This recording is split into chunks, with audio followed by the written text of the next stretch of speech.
dan juga pikiran bidang kelembagaan lawyer juga notaris. Tapi justru yang pondok-pondok itu yang membutuhkan kalau akte yayasannya itu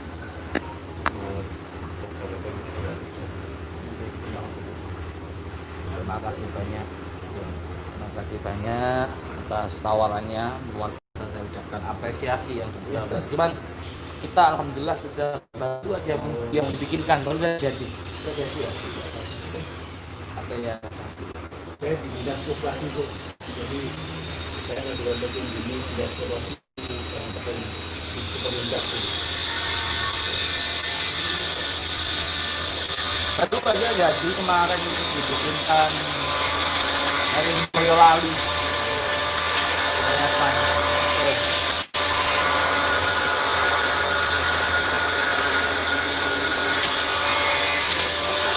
Monggo.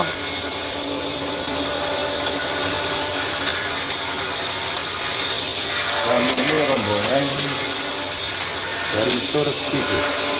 Turki itu touring rombongan silaturahim Kiai. Asik. Di antaranya pendukung setianya Panjenengan yang baru datang ini. Cuman yang nutuli sudah lama. Nutuli jenengan sudah lama. Panjenengan mohon disampaikan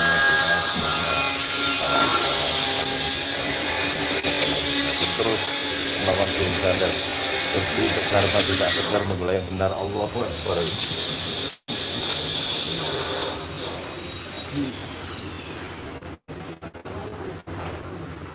Jadi silaturahim kiai-kiai sudah lama.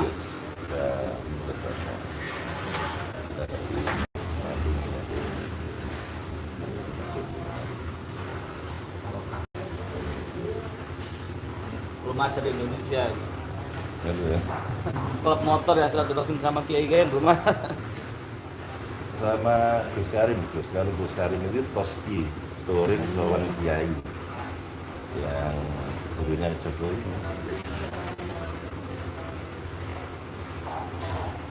Kalau umi saya Levan jenengan umi, istri saya ini nutul.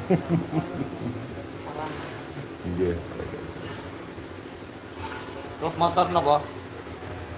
Trail apa? CRF versi Trail ya, X-Max campur Bandung. Kalau teman-teman ini adalah termasuk pengurus yang ngurusi kurban dukun santet. Ya, kurbannya dukun santet kita bawa pulang, kita rawat di sana. Cuman bukan dukun santet kayak panjenengan begitu, yang benar bukan. Anak-anak yang hamil di luar nikah kena santet. Dari bayinya kita kumpulkan, yang sehingga alhamdulillah sekarang sudah banyak sekali. Ada di Sidoarjo, jadi anak-anak kita semuanya. Ketika habis ngaji biasanya saya hadiahi jenengan. Jadi untuk melawan dukun santet itu dengan selawat. Sementara anak-anak ini senang selawat.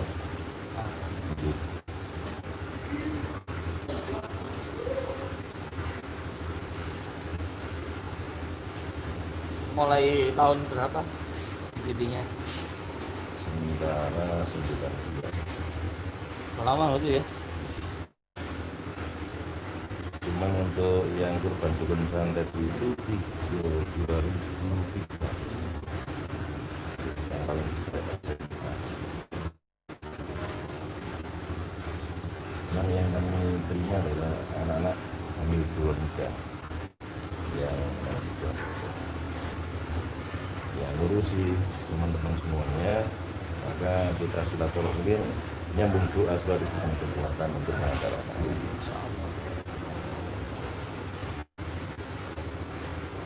Barokahnya silaturahmi itu besar, luar biasa. Apalagi silaturahmi sama para ulama, orang-orang alim, insya Allah. Biasanya agenda kegiatan ke kiai-kiai itu berapa minggu sekali atau tiap hari? Nggak cukup kalau nyampe. Kalau memang agenda ke sini memang sudah lama.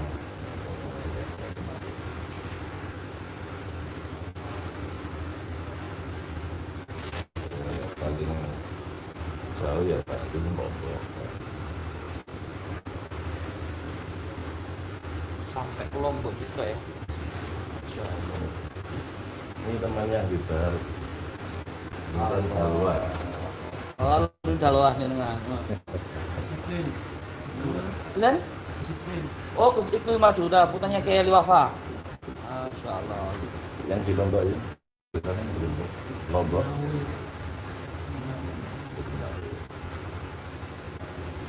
Wilayah dia.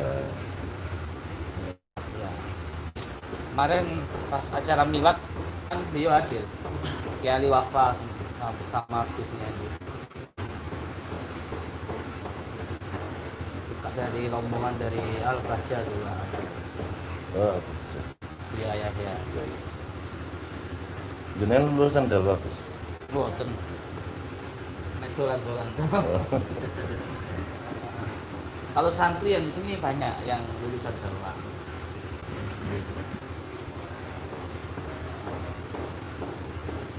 Gus, ketika panjenengan waktu live ke mana tujuan ke Cirebon yang diadang dukun santet itu, yang diadang terus minta darah itu sebelumnya itu pemberitahuan atau Gus? Tidak tahu kata panjenengan dia.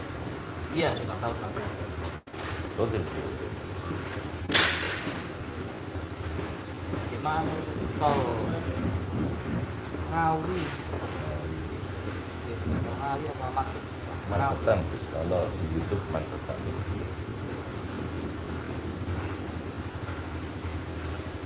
Gus Fitri sering keluar kota juga untuk mendatangi dukun santet. Kita sering keluar kota tiap malam, cuma tiap malam minggu aja. Oh malam. Tiap malam Ahad. Tiap malam Ahad karena ada acara itu yang masal sama pengajian alim tiap malam minggu. Jadi Sabtu kita di Malang, Minggu pagi atau Senin kita berangkat keluar kota. Sedangkan yang di sini santri sama ada yang pasien itu. Usia berapa ada kan? Kelahiran 63. Berarti sekarang Kalau Gus Fitri sendiri 30. Baru milad kemarin 30. miladnya milad panjenengan. Iya.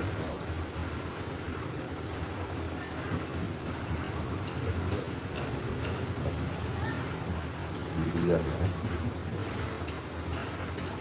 Karena teman-teman andaikan TNI jenengan itu masuknya ke AKB-nya itu. Jadi pangkatnya langsung gugur.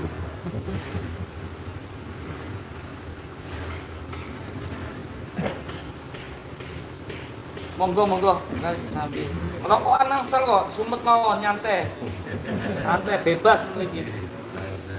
Di sini bebas. Untuk terjun di dunia melawan dukun santet sudah berapa tahun? Sudah lama itu 2011, 2012. Tapi jenengan masih usia saat itu.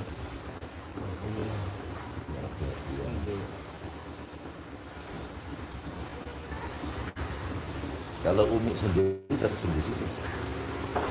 Pulau selama ini keluar ambil langsung pulang. Dulu awalnya kan kita dakwah, pengajian-pengajian gitu, majelis-majelis taklim, ada cabangnya di luar negeri. Terus karena pandemi ini kan kita nggak bisa dakwah gitu, nggak bisa mengumpulkan orang massa loh. Jadi apa pasien jamaah yang berobat itu kita YouTube-kan. Awalnya gitu, 4 bulan puasa kemarin. Jadi baru mencuat viral di YouTube itu puasa kemarin. Sebenarnya sudah lama, pengobatan ini sudah lama. Sudah dulu lah kita sering silaturahim ke dukun-dukun juga sudah 2012. Cuman nggak ada media waktu itu. Ya andai pun ada, kita juga belum pengalaman di YouTube. jadi nggak sempat kita mediakan. Kalau pengajiannya itu udah lama, udah 2013-14an sudah ada di YouTube. Cuma yang nggak viral, namanya pengajian nggak laku kalau dijual. Ke luar negeri ke mana mananya kamu? Oh, Hongkong, Macau, Cina. untuk penyembuhan atau dakwahnya? Campur nih. Campur penyembuhan sudah Bisnis nggih penyembuhan Oh. nggih dakwah. sudah bisa. Saya itu kalau melihat ini di YouTube, saya sendiri itu loh, orang laki-laki itu kedap. Umi enak aja.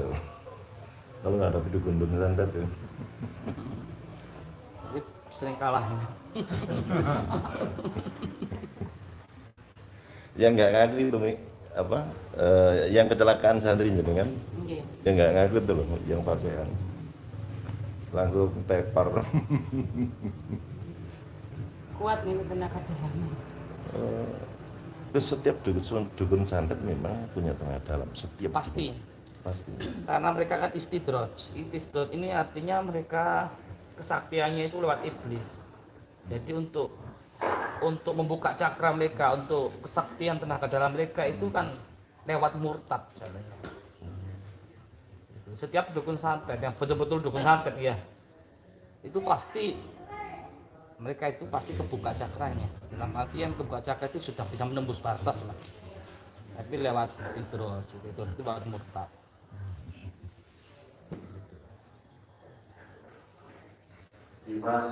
Terus kok tahu ya di sini dukun santet, di sini itu dari laporan.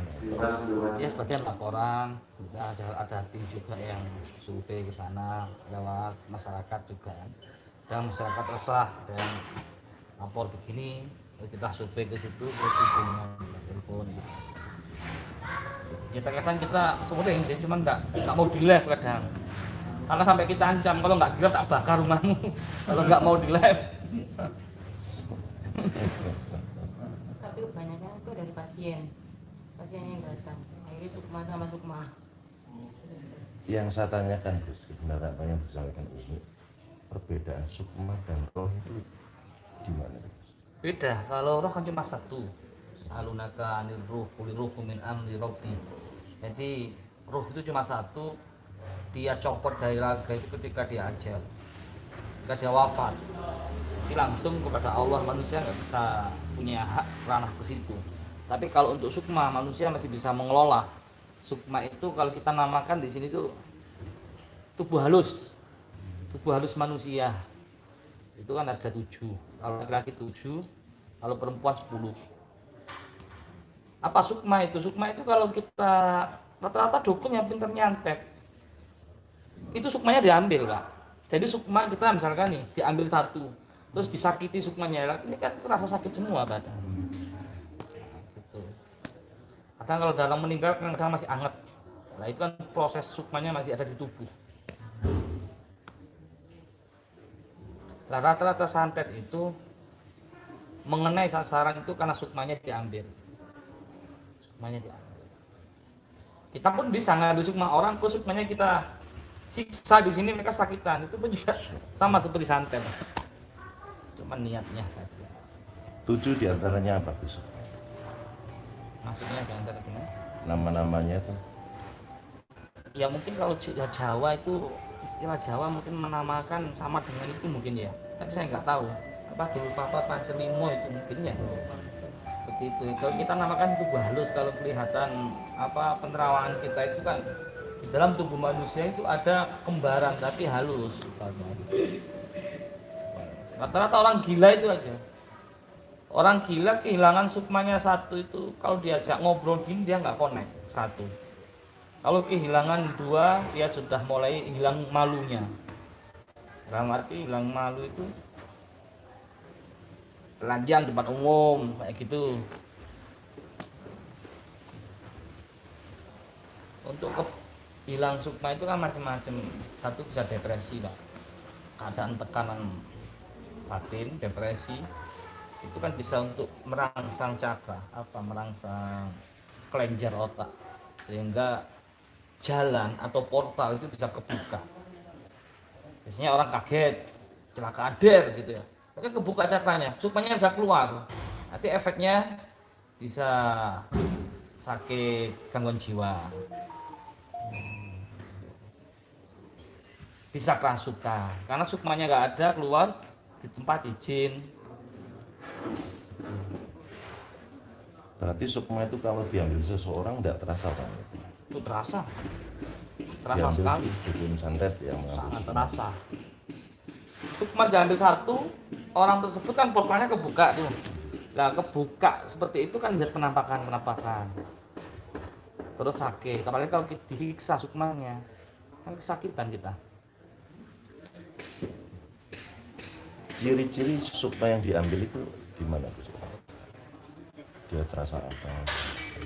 Ya dia kebuka portalnya, dari tiba-tiba sehat normal kok sering lihat penampakan gitu ya, sering lihat kuntilanak, genderuwo, pocong dan lain-lain. Terus badan tuh kok sering terasa aneh, apa terasa dingin, gemeter, kayak ada yang mukul, kayak ada yang nusuk gitu. Karena suatu ketika santri ini sukmanya satu pas perang sama jin ya, ngobatin orang. Sukmanya dibawa ke barongan itu. Tahu barongan? Pring gitu. Incepan gitu sama jin. Jadi raganya itu gini terus. Selama 2 hari gitu. Setelah dibalikkan, ya sembuh. Ini penyakit yang tidak anginnya nyambut sampean itu. Penyakit yang nggak bisa dideteksi dengan medis, dengan alat dokter, ya. Itu bisa indikasi dari sukma itu. Pengalaman kita. Oh ini sakit, ternyata sukmanya digitukan sama orang. Atau terkadang oh ini sakit, sukmanya ketinggalan di batu. Gitu. Oh ini sakit karena tempatnya sukma itu di tempat izin. Ada juga kejadian kecelakaan, portalnya kebuka, kaget itu tadi bisa kan. Sukmanya ketinggalan di tempat kecelakaan, kadang di rumah sakit. Lah raganya itu ditempelin oleh jin. Bukan dukun, tapi jin jalan gitu. Sehingga sering sakit-sakitan, sering gila, ngomongnya aneh. Kan banyak kita jumpai orang yang ngomongnya ngelantur kan. Untuk mengembalikan itu gimana keluarga? Untuk Agar dia mengembalikan tahu itu kalau memang itu sukmanya diambil. harus ada yang ngarahkan. Dan iya. Untuk mengantisipasi agar cakra tidak terbuka dan sukma tidak diambil oleh orang yang jahat itu. Ya benteng, harus benteng perisai, nggak cukup dengan bacaan saja, karena bacaan itu hanya sebatas luar. Dalam arti ketika kita hadas atau ketika kita hodok atau marah, itu mudah sekali untuk diambil sukma. Marah sama hadas, apalagi mabuk dan lain sebagainya, itu malah mudah karena kesadaran ini kurang. Di saat kesadaran tidak berkurang, kita mudah sekali untuk ngambil sukma orang. Apalagi dukun itu kadang pinter. Ketika mau nyantet orang kalau nggak nyampe, nyuruh orang mancing kemarahan. Sampai segitunya mempetakan target itu. Pancing supaya marah, kadang marah baru disantet. Itu pengalaman kita seperti itu. Marah sama hadas. Nah bacaan itu ketika hadas kan lemah. Makanya perempuan kan banyak yang hadas ketika menstruasi, sering kerasukan kan di situ. Yang sering kerasukan rata-rata 80% tamu pasien kita perempuan. mungkin perempuan karena satu faktornya sering itu kan ya hadas men. Kalau laki-laki nggak ada men.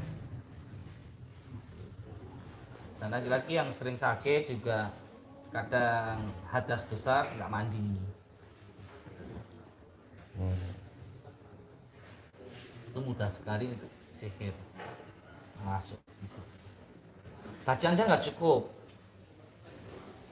apalagi kalau pas kita punya musuh tuh nanti naudzubillah, musuh yang dukunnya itu sakti. Dalam arti sakti itu biasanya kan yang pakai tumbal, darah, pakai tumbal nyawa, itu kan kuatnya dahsyat sekali. Jadi nggak cukup aja cuma bacaan. Sedangkan bacaan, saya punya teman di Tulungagung itu ahli ruqyah, guru. Beliau guru teman. Ya walaupun nggak akrab, beliau teman. Ahli ruqyah, sering ngobatin orang gitu. Lama kelamaan orang teman ini kerasukan. Padahal ahli ruqyah kerasukan. Sering ngobatin bertahun-tahun, tiba-tiba kerasukan, ibunya telepon ke saya, suruh Tulungagung. Pada maghrib itu telepon, kita berangkat, namanya teman, berangkat. Nyampe Blitar, tiba-tiba ban 22 itu bocor, pecah. Nyampe Blitar itu jam 10-an, kira-kira kita jam 9-10 pecah. Terus kita bingung lama banget itu cari tambal ban itu. Jam 12 baru nyampe Tulungagung. Di situ saya kaget, rame banyak polisi, banyak warga. Saya tanya, ternyata satu keluarga sudah meninggal semua, termasuk ibunya yang telepon tadi. Ceritanya gimana?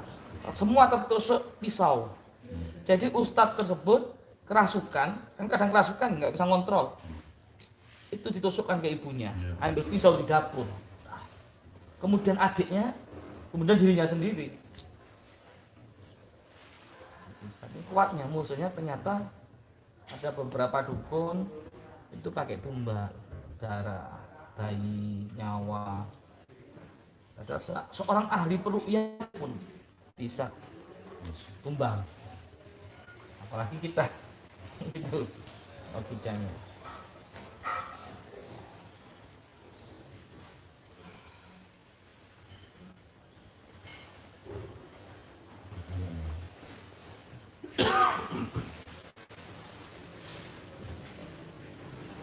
Monggo baik dimakan. Nyantai rokokan enggak apa-apa.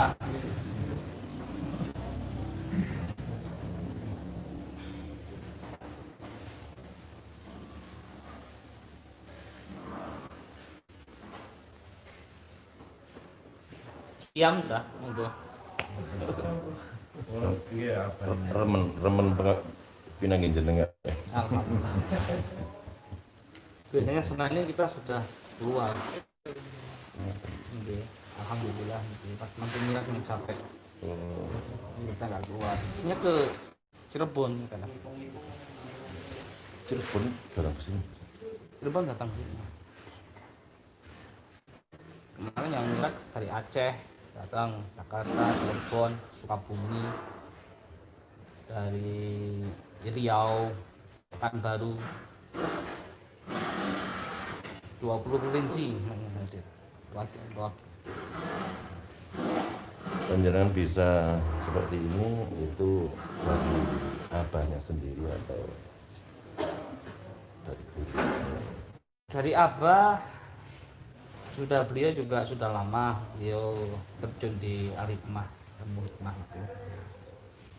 Terus dari saya sendiri selain belajar dari abah kan juga mulai kecil kita tinggal di pesantren, dari pesantren ke pesantren, belajar mengembangkan. Pesantren mana Gus yang Banyak. artinya yang banyak dapatnya untuk pengembangan ilmu hikmah? Dari Banten, dari Kudus, nah kita terus dari kebanyakan Jawa Timur sendiri. Karena mulai kecil kita mulai SD kan di pesantren. Iya. Selain mempelajari tentang tasawuf, kita juga mempelajari tentang al-hikmah. Karena otomatis orang yang mempelajari ilmu tasawuf itu hikmahnya itu ikut.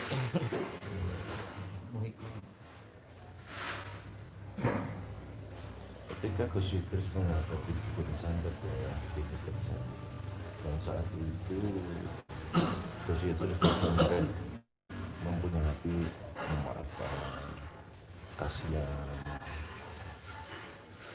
Iya, terkadang itu kita berharap ya, berharap. Karena manusia boleh berharap. Allah saja berharap sama hambanya ketika orang tersebut melakukan perbuatan dosa, walaupun dosa besar. Allah masih berharap dia mau tobat suatu saat. Apalagi kita manusia. Terkadang itu hati nurani kita itu, ya Allah, mudah-mudahan orang ini bisa tobat lah. Tapi susah. Hanya 10% kayak mau tobat. Ini ya mungkin sudah apa ya, sudah kontrak nyawa itu mungkin. Dukun-dukun ini yang terbanyak 80% itu kan kontrak nyawanya mereka sama Blorong. Jadi musuh terbesar kita saat ini dari pasien-pasien itu dari Blorong. Rata-rata dukun itu semua yang sakti-sakti kan kontrak nyawanya sama Ratu Blorong. Ketika meninggal yang sampai ikut ke Blorong itu apanya yang ikut? Sukmanya plus korenya. Berarti Sukma tidak meninggal, hanya rohnya saja. Ya, roh kan kembali sama Allah. Nah, Sukma itu kan jadi budaknya dia. Itu budaknya Blorong.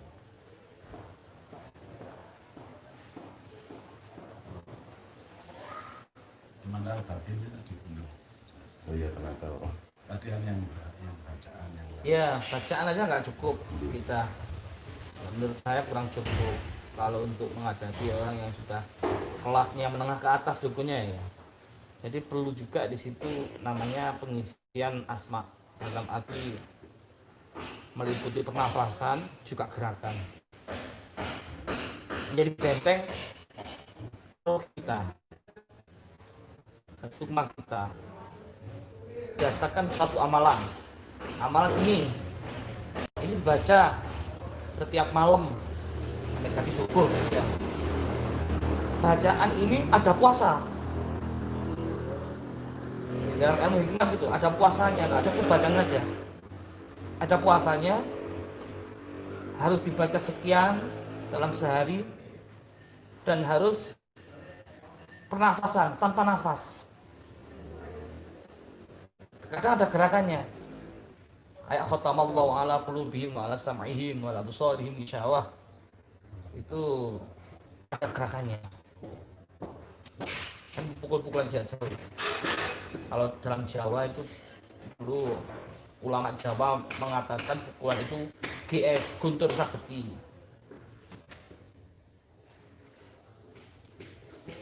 Itu ada puasanya, ada gerakannya, ada pernafasannya. Nggak cukup bacaan aja, Pak. Puasanya nggak boleh makan yang bernyawa. Ada puasanya cukup makan nasi putih, pemutih itu.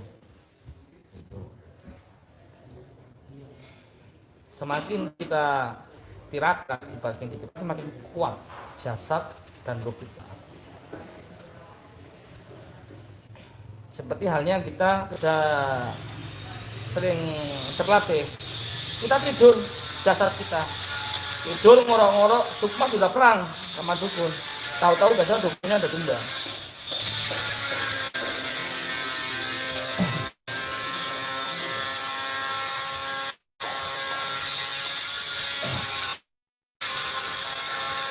Selain asma yang diberikan oleh ahlinya, kalau memang masih belum mendapatkan itu, apa yang harus dilakukan?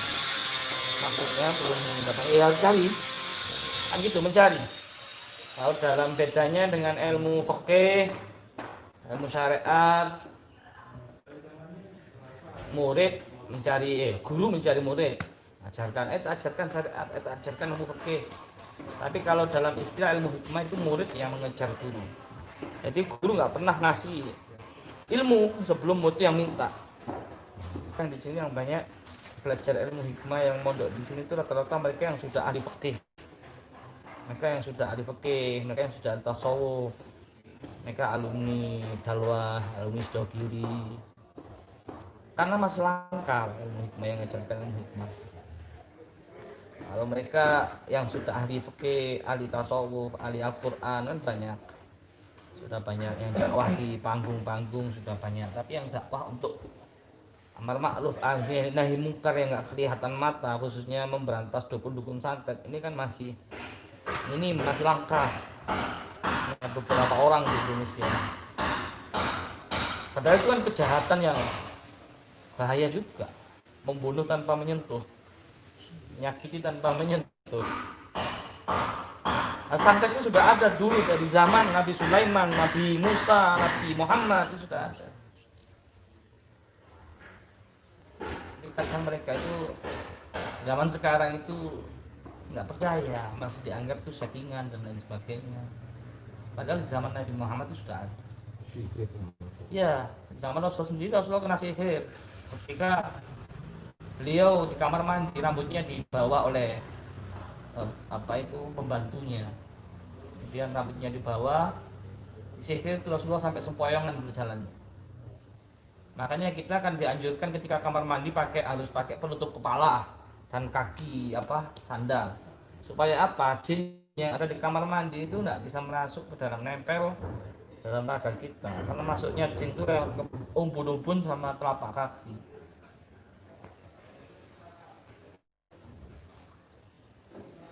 Ya, dianjurkan kita ke kamar mandi atau ke kamar mandi pakai penutup kepala dan sandal. Kecuali mandi.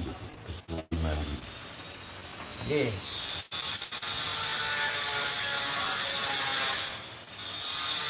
Kadang kan orang ada yang lama-lama di kamar mandinya. Di WC lama-lama. Karena jadi suka tempat-tempat kayak gitu. Makanannya kan bangkai, kotoran, darah.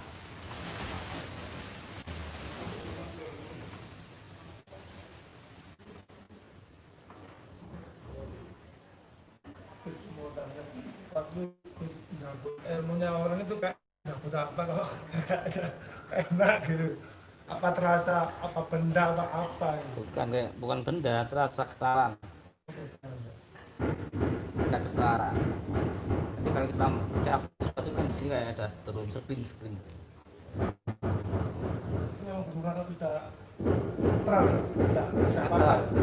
Tapi itu tadi saya sampaikan, kalau ilmu hitam itu sangat mudah didapat, hanya hitungan hari aja bisa. Kenapa? Karena istidraj. Allah nyiptakan ilmu ada 5. Pertama irhas, kedua mukjizat, ketiga karomah, keempat maunah, kelima istidraj. Nah, 5 ini bisa menembus batas semua, Pak. 5 ini bisa sakti semua. Sama. Iya. Kalau irhas itu kelebihan yang diberikan Allah kepada para anbiya, para nabi sebelum diangkat menjadi nabi. Kalau mukjizat kita tahu sendiri, diberikan kepada para nabi yang sudah diangkat menjadi nabi. Ketika karomah diberikan kepada kekasihnya Allah, wali min auliyaillah. Keempat maunah diberikan kepada hambanya bisa seperti kita yang dikehendaki Allah. Yang kelima ini istidraj. Syaratnya murtad. Kita bisa langsung nanti malam sakti itu bisa. Jika kita datang ke kuburan, kita membangun sugesti, tapi syaratnya harus murtad dulu. Saya misalkan mau nyantet jenengan, ini saya santet, kalau nggak saya ngobatin nggak akan sembuh. Kuburan bikin sugesti seperti itu, pakai alat-alat apalah, kemenyan atau kain kafan dan sebagainya. Itu bisa kejadian beneran, Pak. Kalau nggak saya ngobatin nggak akan sembuh jenengan. Lewat iblis. Di sini saya ceritakan di YouTube, di desa sini ada orang dulu itu paling sakti, sampai nggak ada orang yang berani disegani sama. Kemudian ketika ada orang yang menggunjing beliau, ngerasani beliau, besoknya pasti meninggal. Saking hebatnya saktinya. Kalau kita nggak tahu wali ini pasti.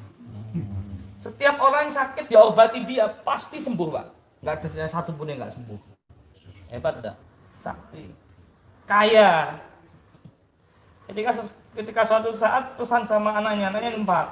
Nak, kalau aku mati, jangan sampai ada satupun orang walaupun keluarga masuk ke kamar saya. Amanah seperti itu. Kemudian dia meninggal, sikat kita 100 harinya, 1000 harinya, nggak ada yang berani masuk.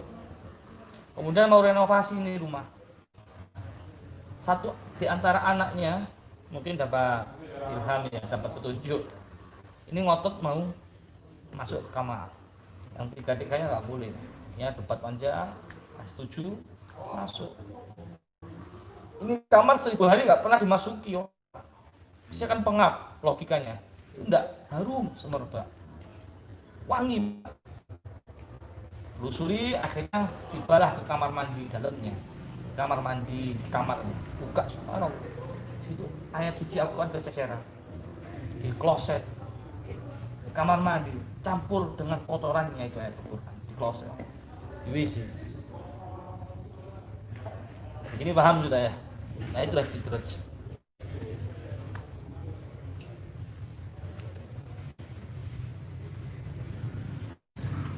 Gus, apa yang telah dilakukan oleh orang tua yang semacam itu, apakah akan mengintas berat seorang anak? Kalau dia kontrak nyawanya sama Blorong itu bisa juga sama ayah kandung, orang tua kandung sama ke anak kandung, putusnya di kandung, ya, kesalahan kita. Tapi ketika orang tua ini meninggal, anak ini dapatkan hidayah, lalu mondok, apa masih ada ikatan kontrak? Kuat-kuatan Pak. Kalau prisnya kuat, insya Allah Blorong nggak bisa nembus untuk ngambil tumbalnya itu. Jadi, kalau dia masuk di pesantren, anaknya ini dapat hidayah ya, cuma kan kehendak Allah, kita nggak tahu. Tiba-tiba masuk ke pesantren, di pesantren dia alim, di pesantren dia ilmu hikmahnya kuat, Blorong ini mau menembus ke pesantren nggak bisa. Padahal sudah kontrak nyawa. Ayahnya bilang nanti jam sekian, tanggal sekian, bulan sekian, tahun sekian, anakku kamu ambil sebagai jaminan, sebagai gantinya. Ini pesugihan juga, nah seperti itu. Tapi semua kehendak Allah, kalau anak tersebut dilindungi oleh Allah, ya aman-aman saja.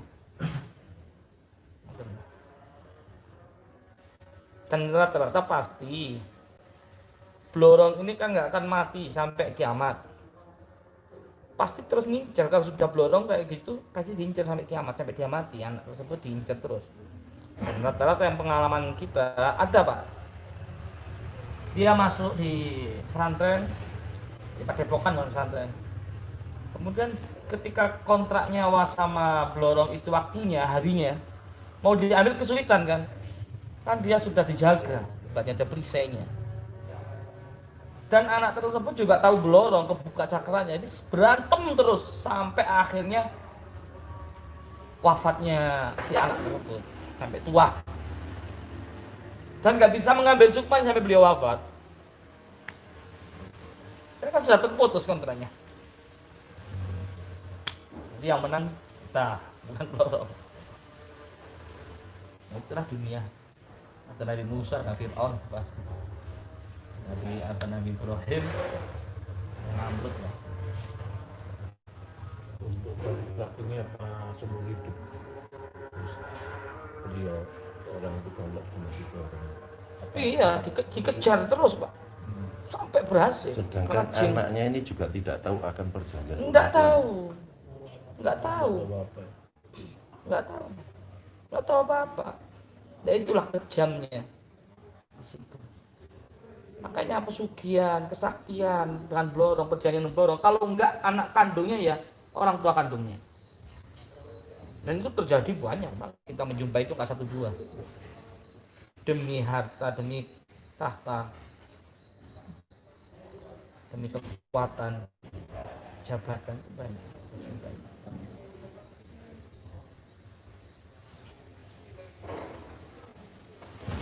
Perbedaannya Roro Kidul dan Nyi Blorong itu apa? kalau Nyi Roro Kidul ini masih hubungan sama ulama, kiai itu masih baik. Dan terkadang beliau pun sholat sepengetahuan kita. Bangsa apa ya?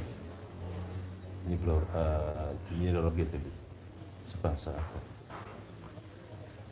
Alam lain manusia kan ada 3. Ada alam ahmar, ada alam abdul jumud, ada alam abiyat wal aswad. Di alam ahmar ini makhluk yang kasar Pak, tapi nggak nampak kasat mata, tapi bukan jin.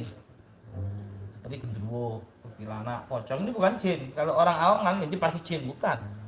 Itu masih sama seperti kita, cuman nggak nampak kasat mata dan mereka menyerupai orang meninggal kayak pocong, menyerupai yang aneh-aneh lah, jelek-jelek kecelakaan gitu. Ada lagi yang lebih kuat, alam abdul jumud, seperti siluman, kayak kera putih, naga, setengah manusia, wajahnya manusia, kayak ulo gitu ya. Pakai untuk nyantet. Nyantet ini bisa tewas. Yang ketiga bodo alam jin, hati-hati masuk.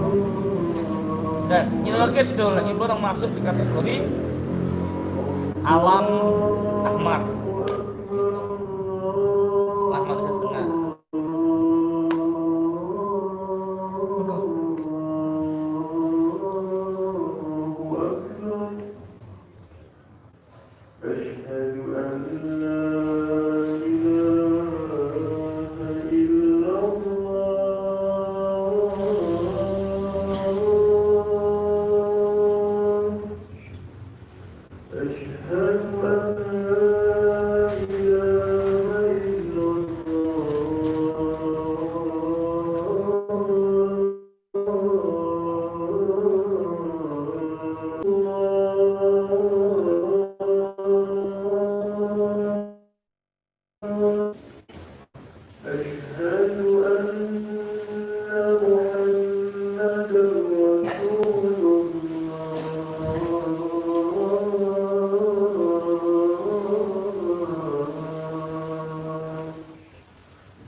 Monggo dahar jualan.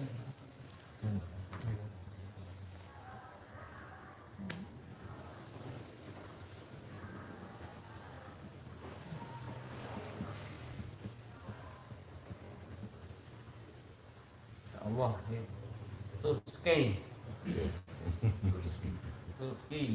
Rombongan silaturahim kiai. Rombongan silaturahim kiai. Kalau bahasa Inggrisnya kan wisata langit.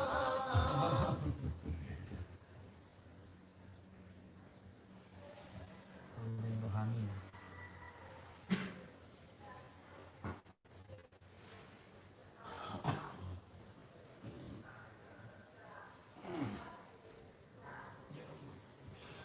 Kita live di Pak viral. Turki.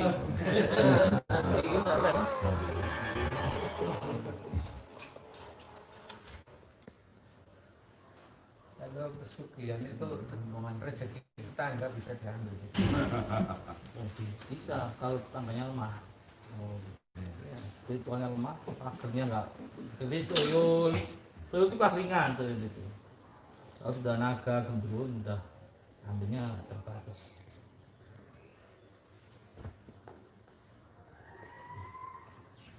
Nyawa juga bisa ya, tetangga. Ya bisa cuman peraturan di alam gaib itu ribet kalau untuk tetangga nggak ada kata dari. Saya mau tanya, ponan saya itu kena kemasukan, tapi ya disebutkan ya ketahuan dan semua itu tambah lagi tuh itunya, aminnya. Rasukan lagi. Ya rasukan lagi. Dia cuma kasih tahunnya bentar, terus kalau dia ngaji dia berontak gitu. Yang berarti belum sembuh total. Belum tentu nanti sih. Iya. Ada dua kemungkinan. Orang yang sudah kerasukan itu kan cakanya kebuka. Postal pintunya kan kebuka. Dia sembuh, tapi masih kebuka, masih sering buat keluar masuk gitu Pak. Oh, Karena nggak ada perisainya.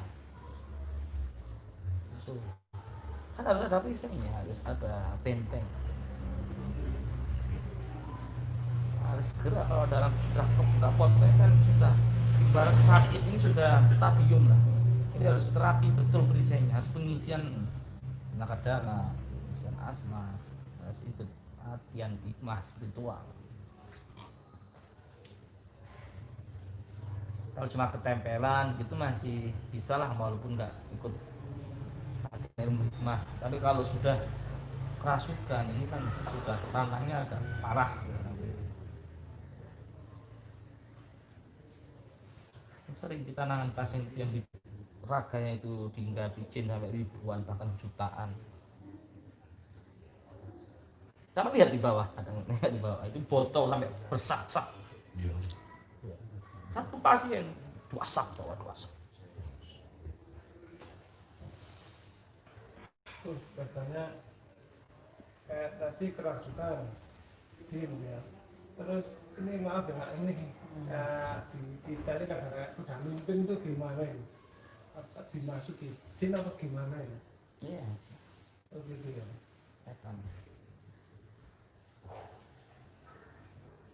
Kalau itu juga nggak bisa pindah gitu, maksudnya kalau nggak pindah ya. Kalau kayak dalam Pemper tahu saya itu kan jinnya cuma satu, perewangannya satu. Dan kata iya beda ini yang sering gue kodam aja Udah, oh, mantan jar kepang Banyuwangi. musik.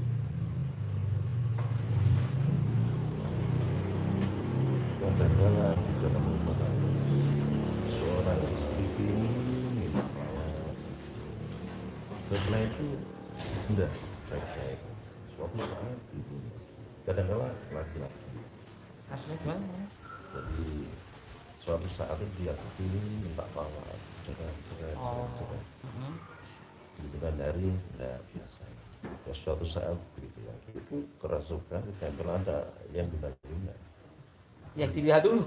Biasanya kurang ya di sini. Projernya kurang ya juga. Covid ya. Istri itu sudah dikasih. Nih menang saya Pak, manut ya. Iya nggak?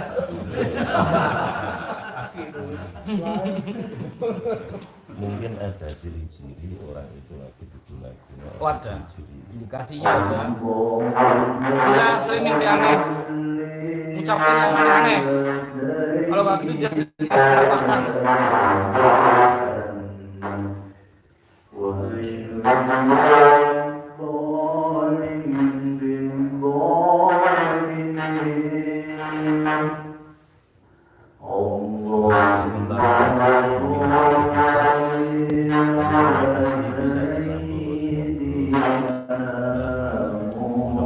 diberikan kesehatan lahir batin. Terima kasih banyak. Silaturahminya dan kita tetap sambung. Insyaallah Allah izinkan ada waktu nanti saya tak gantian sowan temen. Tonton.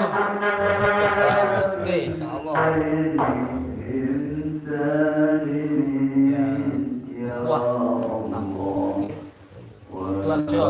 Mudah-mudahan kita semua dijaga oleh Allah, dilindungi oleh Allah, diberikan istiqomah, dipanjangkan umur kita, sehatkan badan kita, dilapangkan rezeki kita, mudahkan semua urusan kita, dikabulkan semua hajat-hajat kita. Al-Fatihah.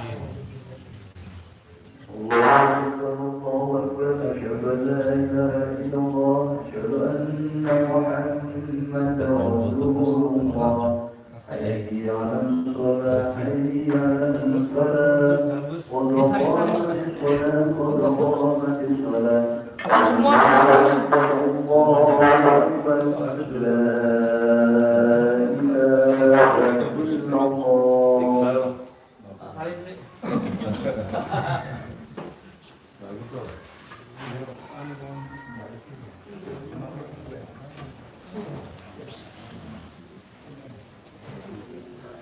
Kasihkan masnya apa?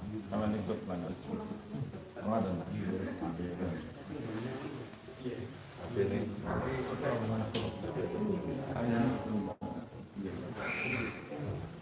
Banyak yang banyak ya, yang banyak.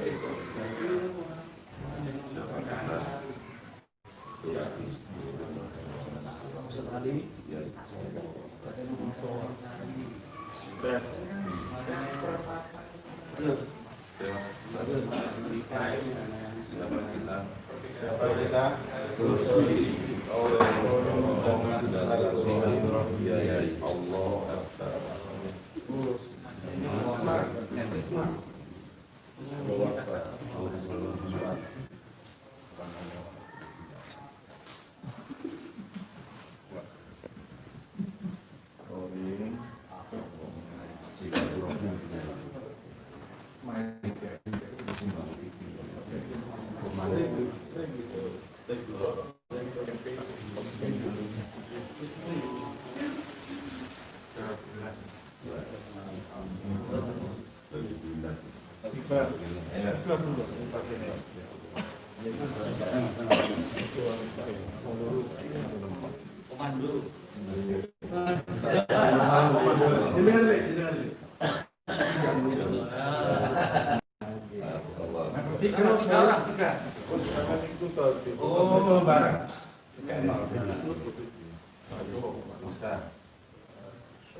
Satu, dua, tiga, lagi.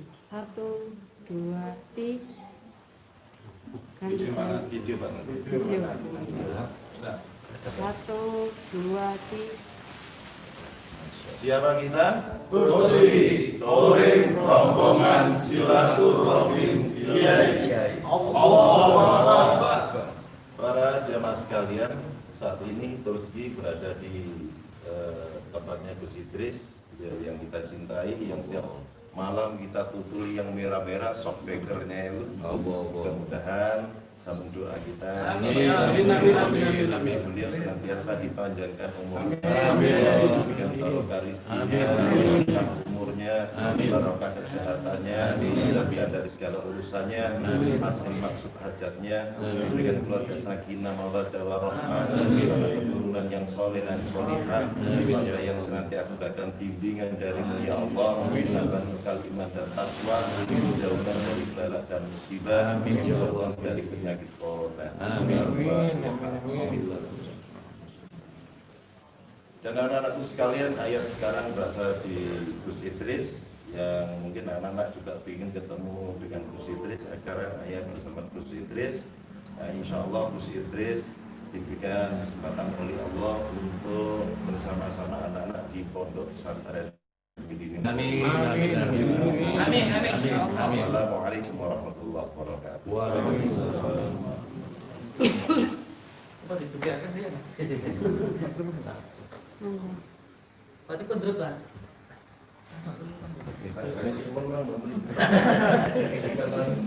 Oh, tanya kok. Bisa minta gambarnya terus. Aku yang nyalakan. Semua, nyalain semua. Semua di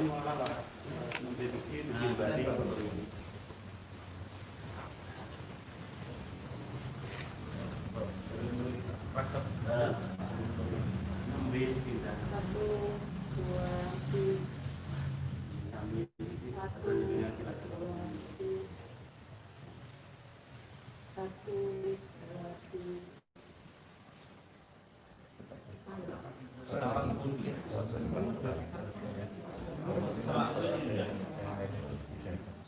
Oh iya. Iqbal sebelahan. Gus, fotonya dulu Gus. Fotonya dulu Gus. Mbak, monggo yang mana? Yang semua. Iqbal. Samen yang hijau sebelah kanan.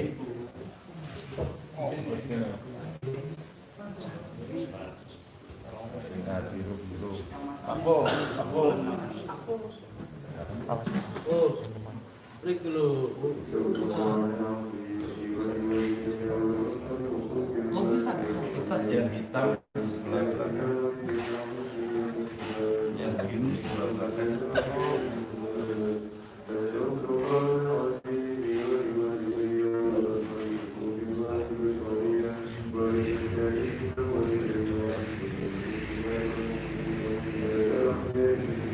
Foto. Satu, dua, tiga.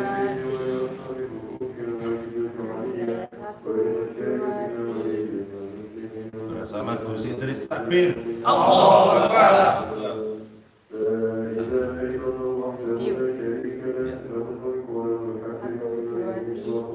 Bersama Gus Idris. Allahu Akbar.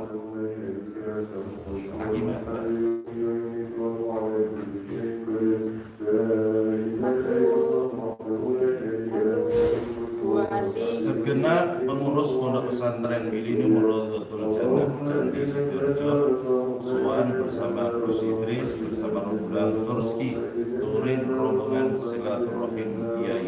Takbir. Allahu Akbar. Takbir. Allahu Akbar. Mudah-mudahan Gus Idris berikan kekuatan oleh Allah. Takbir. Allahu Akbar. Assalamualaikum warahmatullahi wabarakatuh. Waalaikumsalam.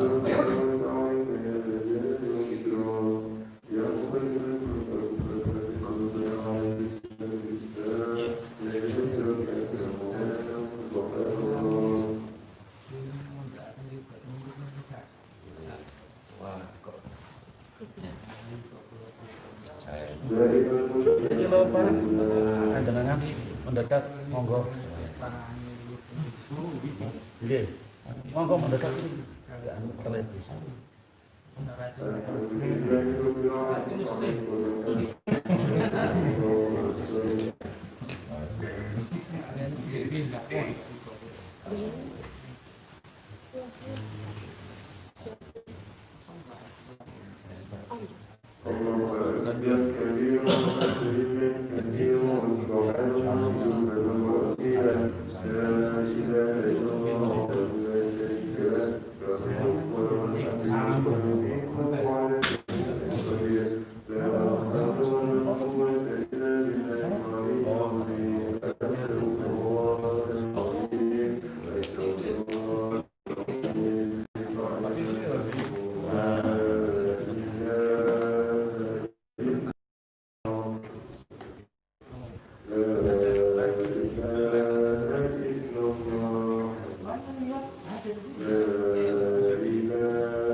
Kalau tidak dihitung tidak itu termasuk diantaranya kategori anak yatim, kategori anak yatim Uang itu aja. itu dibuat dan memang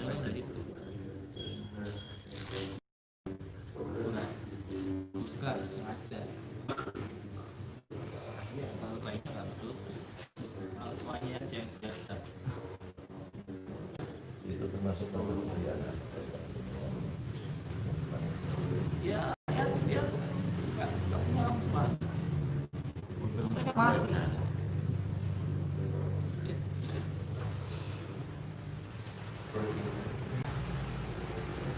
Walaupun dari hasil sih, saya kan anak Aceh, Sarawak,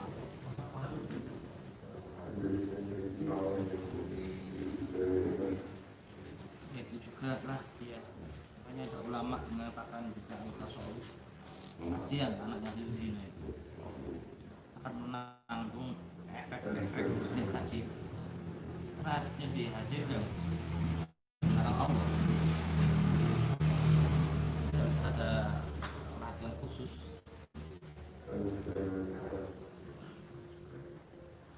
Di antaranya apa? Agama.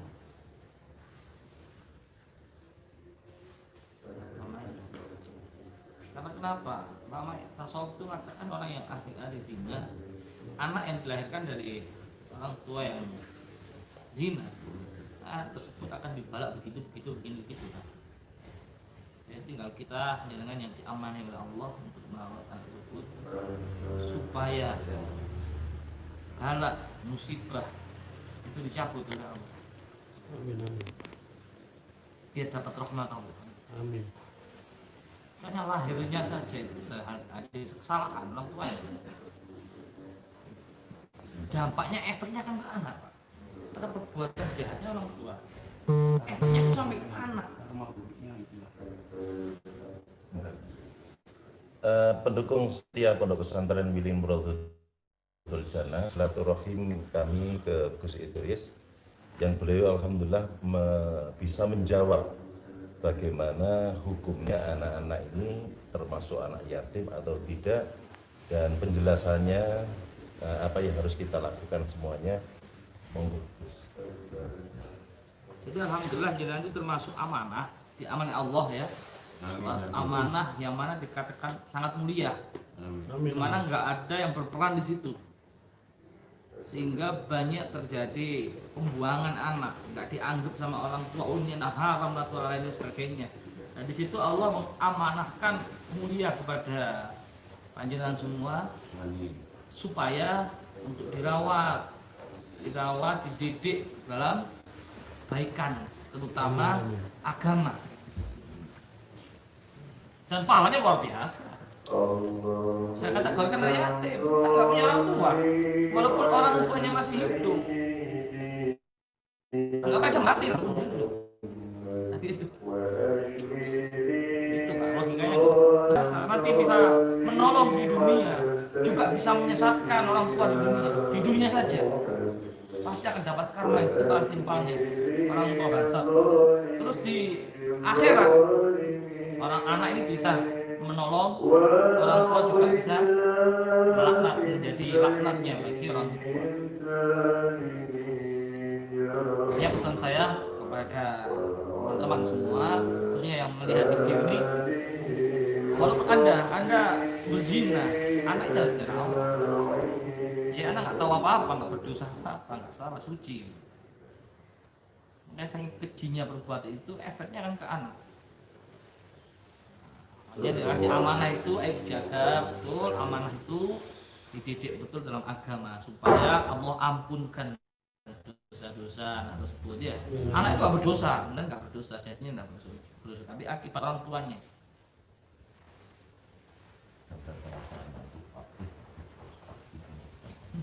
Gitu ya.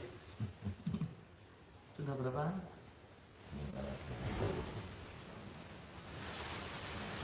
Nemu mau jalan. Kalau kayak itu yang tadi, yang hamil kami menerima anak hamil.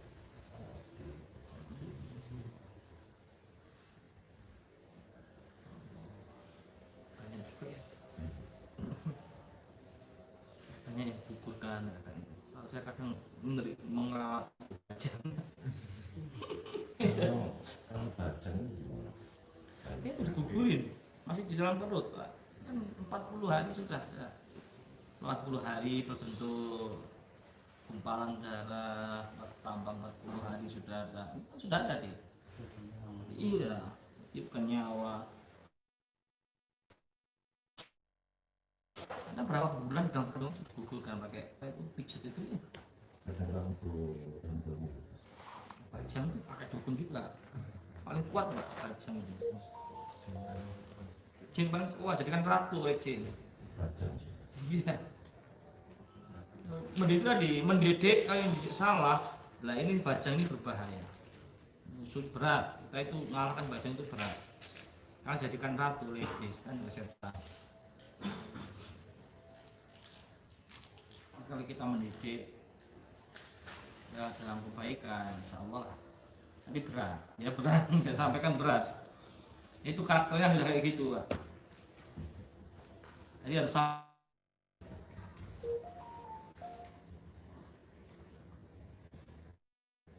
ini beda-beda tipis sih. Bedanya kalau yang dirawat sudah besar, betul nyata, dirawat anak-anak ini nggak nampak.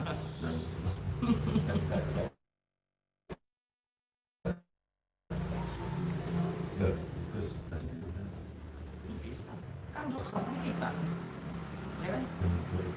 Iya, sama.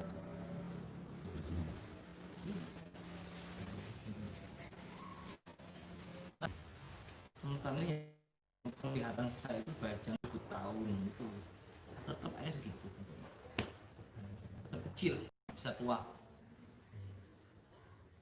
Setahu kita orang meninggal di akhirnya itu ya itu yang bentuknya. berarti karena pengalaman di kami itu harus yang satu itu kan baik benar, yang satu itu kayak oke kita makamkan biasanya kalau benar tidak lama kemudian berketemu tapi pernah bulan sing kembarnya sing kok terkait Terus di itu kan itu nama kan doa. Kalau matinya orang baik. bayi itu di tempat kami meninggalnya 3 bulan. Ada ya tidak orang ada ya, sudah melahirkan sudah meninggal dapat 1 tahun 2 tahun 3 tahun sampai terusnya itu balik baliknya laki-laki itu berapa 10 kan mungkin sampai sepanjang Berarti cara merawat kita Al-Fatihah itu kasih nama ini itu kasih nama aja itu sudah bentuknya besar oke tenang dia tak kelihatan ini nempel ke tubuhan efek telepon itu ada yang mana ya menggendong baca buku yang bacanya saya sehat lagi Kak kan gendong bacanya gitu itu di Madura dia itu runningnya gendong baca tapi beliaunya tidak sadar kalau itu dikirim musuh dia bukunya pakai baca bacanya kuat raju yang mempan raju asma ini jauh nggak mempan sama-sama kitab roh karena nggak bukan jin.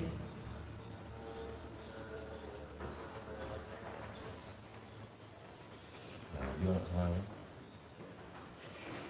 serupa kami kalau tidak bisa dilakukan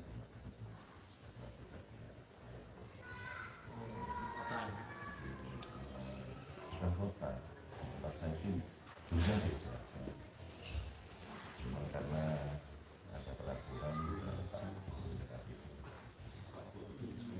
dan memberi tanah Dimakamkan di mana di rumah jadi bukan ini pesarian besar sebelahnya itu enten balongan nah balongan ini di sini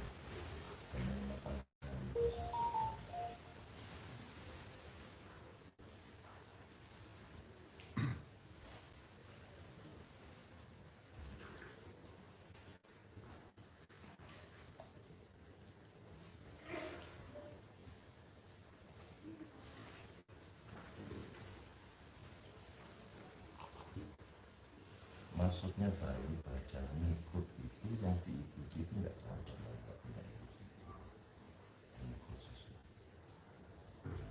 Iya, kalau nggak sama dia kan nggak tahu itu baca.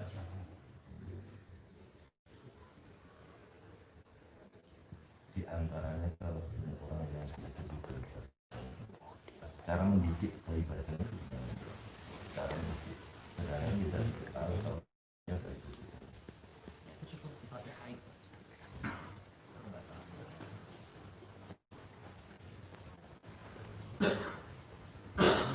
Fatihah, baca, kasih nama. Dan kadang-kadang nama itu ada di Ada lagi satu, belikan baju, kasihkan ayat ini. Nyampe ke bajunya.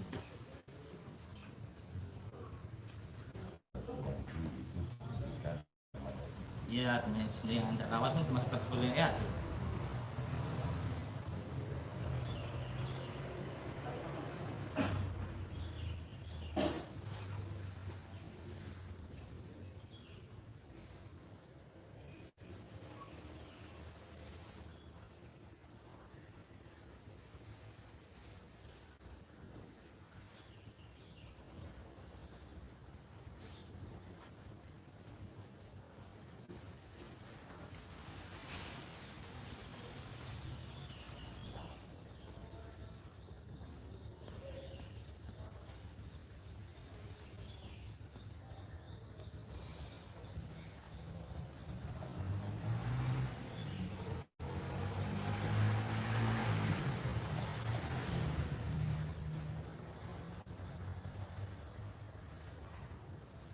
Gus, Iya. ini ada komenan dari subscriber yang nonton. Itu katanya kalau live streaming tolong diperhatikan juga pertanyaan-pertanyaan dari para subscriber.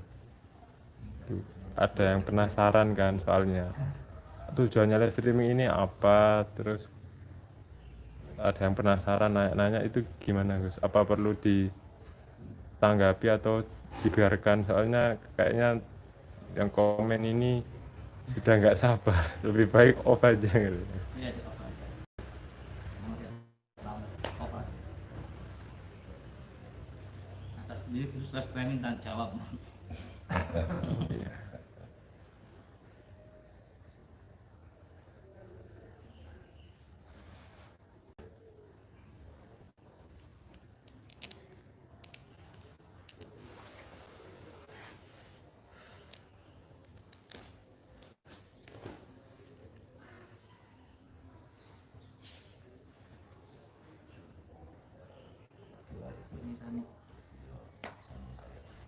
Ini amin amin. keterangan panjenengan kita semakin mata. Suwun rawuh supaya ini sambung terus gitu. Amin, amin, amin. Masih kan sudah ada yang minta nomor saya, nomor pribadi. Tapi yang merah ini terus gitu ya Pak. Semua jamaah saya sarankan untuk karena manusia pilihan Allah ini. Dan dapat pahala Amin. terus berlipat-lipat ya. Amin, amin. Allah sallallahu Muhammad. Eh,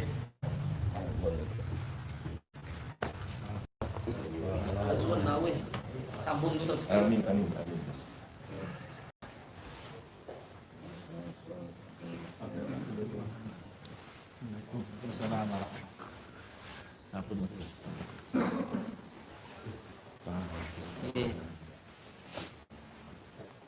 Terima kasih banyak. Oke. Nggih.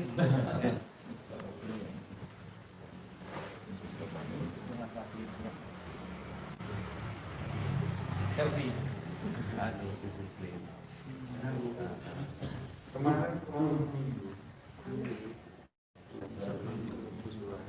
Maaf teman-teman, ini karena barusan yang megang live streamingnya masih baru, masih kurang paham. untuk tanggapan menyikapi tanggapan dari teman-teman yang nonton live streaming. Dimohon dimaklumi. Gusti tutup pun. Mohon maaf bisa kita closing. Tadi banyak mungkin ada yang komen juga.